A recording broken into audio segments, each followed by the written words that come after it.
તો નવસારીમાં ધોધમાર વરસાદથી ગરબા આયોજકો મુકાયા ચિંતામાં। નવસારીમાં ગરબા ગ્રાઉન્ડમાં પાણીના ખાબોચિયા ભરાઈ ગયા। નવસારીમાં સાંઈ ગરબા ગ્રાઉન્ડમાં પાણી ભરાયા। વરસાદે વિરામ લેતા પાણી નિકાલની કામગીરી શરૂ કરવામાં આવી। ગરબા ગ્રાઉન્ડ તૈયાર થઈ ગયા છે, પણ હજુ કાલથી કોઈ ગરબા રમે પહેલા જ વરસાદે ગરબા રમી લીધા।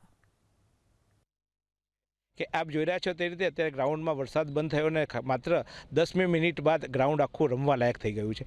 કારણ કે અમને પણ ખ્યાલ છે કે મેઘરાજાની પધરામણી તો થવાની જ, અને સાથે સાથે રૂમઝૂમ કરતા માતા પણ પધારવાના છે ગરબે ઘૂમવા। તો એ પ્રકારનું આયોજન કર્યું છે કે વરસાદમાં એક પણ ખેલૈયાના પગમાં ક્યાંય કાદવ કીચડ નહીં થાય।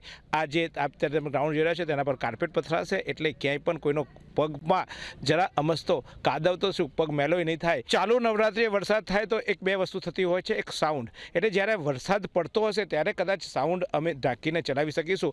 બાકી ગ્રાઉન્ડ મેં કીધું તેમ કે અમે લાલ જાજમ બિછાવીને ગ્રાઉન્ડ બનાવવાના છે, એટલે ચાલુ વરસાદમાં પણ બિંદાસથી લોકો ગરબે ઘૂમી શકશે। એક પણ પૈસાની ક્યાંય પણ જરાય તકલીફ નહીં પડે એ પ્રકારે આયોજન